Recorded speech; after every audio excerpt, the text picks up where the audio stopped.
Well, there are a lot of nuances to coverage. I think the first is you need to make sure that your carrier is providing coverage for personal information in any format. Some policies out there are specific to written information or for electronic information. So you really want to make sure you're covering the full scope there. You also want to see that your policy has affirmative coverage for breaches caused by your service provider. 1 out of 3 data breaches out there are actually breaches by a service provider as opposed to the organization itself. So you want to make sure you have affirmative coverage there as well. Another area that you want to make sure you have coverage for is for regulatory fines and penalties.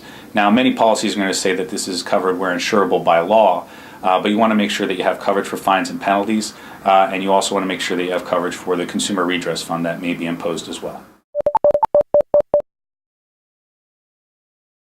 Another area that you should be looking for in coverage is access to a loss prevention portal for cyber risks, such as the eRisk Hub. This is a very useful resource for both preparing for a data breach, so that you have a proper written information security plan in place, data breach plan, and then also for dealing with the inevitable data breach. A lot of organizations are caught off guard and don't really have the resources necessary for dealing with the breach in a timely manner. Access to the eRisk Hub or another portal is critical for organizations that experience breaches.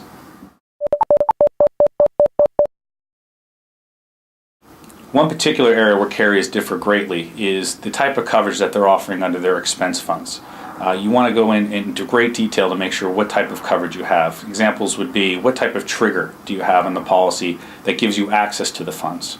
You also want to take a look at the types of coverages that are available. Does it include forensic expenses? Does it include credit monitoring and credit restoration? Does it include legal services and public relations services? So you really want to make sure you're getting the full scope of coverage under your expense fund.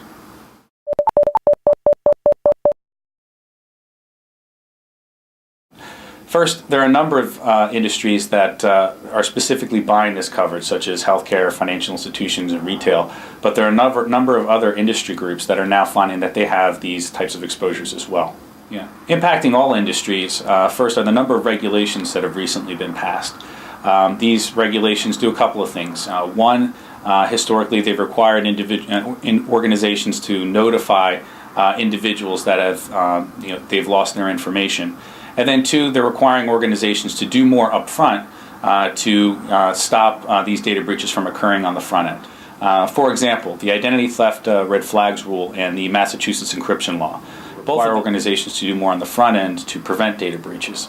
Both of these plans require that an organization develop a written information security plan. It's a plan that outlines how they're identifying data breaches, responding to data breaches, and setting up the internal controls for deal with them on a regular manner.